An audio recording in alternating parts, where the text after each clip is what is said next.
একদম দোকানের মতো বা রেস্টুরেন্টের মতো করতে চান, তাহলে যে কোনো সময় যে কোনো ভাজাভুজি 2 টাইম ভাজবেন। একবার ভেজে নিয়ে হালকা করে আরেকবার ভাজবেন। নমস্কার, আমি দীপিকা। আপনারা দেখছেন বং রাধুনী রান্নাঘর। বাড়িতে চিকেন নিয়ে আসলে বা যে চিকেনের সলিড পিসগুলো কেউ খেতে চায় না, ঠালাঠালি লাগে, তো চিকেনের সলিড পিসগুলো আমি আলাদা করে সরিয়ে রেখেছিলাম। আর যেটা নাকি এই চিকেন পিসগুলোকে মিক্সিতে দিয়ে একটু ঘুরিয়ে নেব। আর এই মিক্সিতে চিকেনটা দিয়ে তার সাথে কিছুটা মশলা দিচ্ছি, যেমন আদা, লঙ্কা, রসুন, পেঁয়াজ, সব কিছু দিয়ে একবার মিক্সিটা ঘুরিয়ে নেব।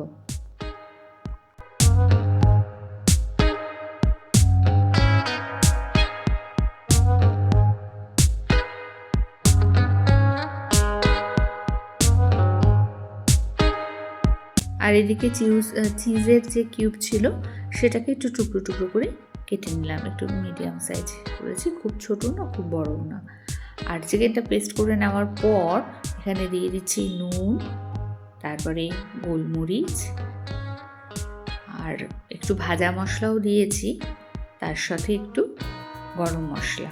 ভাজা মশলার মধ্যে ওই শুকনো লঙ্কা, জিরে, ধনে, যেটা কে রোস্ট করে নিয়ে মিক্সিতে গুঁড়িয়ে নিয়েছিলাম সেই ভাজা মশলা, শুকনো, আর দিয়েছি গরম মশলা, গোলমরিচের গুঁড়ো আর নুন, সব কিছু মিশিয়ে নিয়ে ভালো করে এটাকে মেখে নিলাম।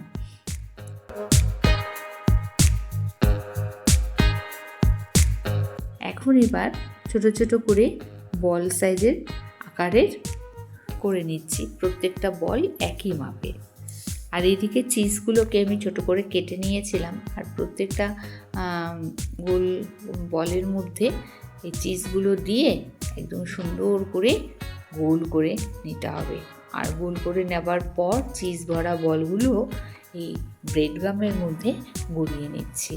এইভাবে প্রত্যেকটা cheese ball, chicken cheese ball ready করে নেব। ব্রেড গামের মধ্যে কোট করে নিচ্ছি।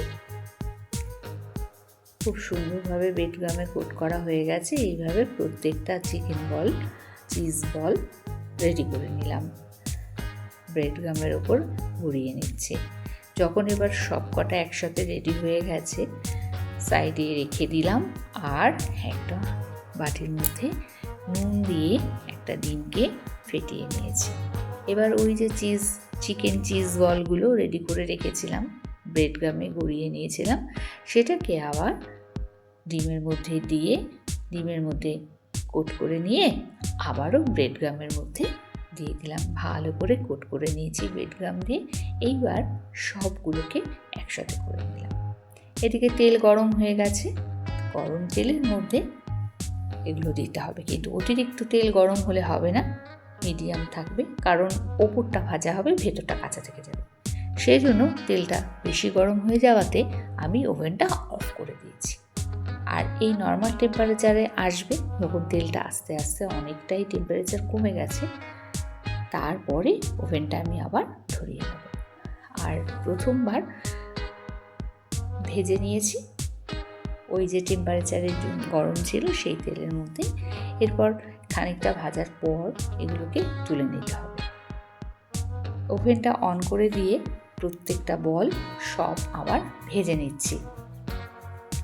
তারপরে এবার আগে যে তুলে রেখেছিলাম বলগুলো একটু ঠান্ডা হয়ে গেছে, সেগুলোকে আবার সেকেন্ড ব্যাচে ভেজে নেব। এইভাবে যদি আপনারা যে কোনো ভাজাভুজি দুবার করে ভাজেন, সেটা কিন্তু ভেতর থেকে খাস্তা হবে, ওপরটা ক্রিসপি হবে।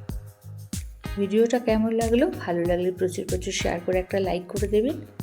সাথে থেকে সম্পূর্ণ ভিডিও দেখার জন্য অনেক অনেক ধন্যবাদ। দেখুন ভেতরে চিজ একদম গুলে গেছে, আর কিন্তু চিকেনটাও সেদ্ধ হয়ে গেছে।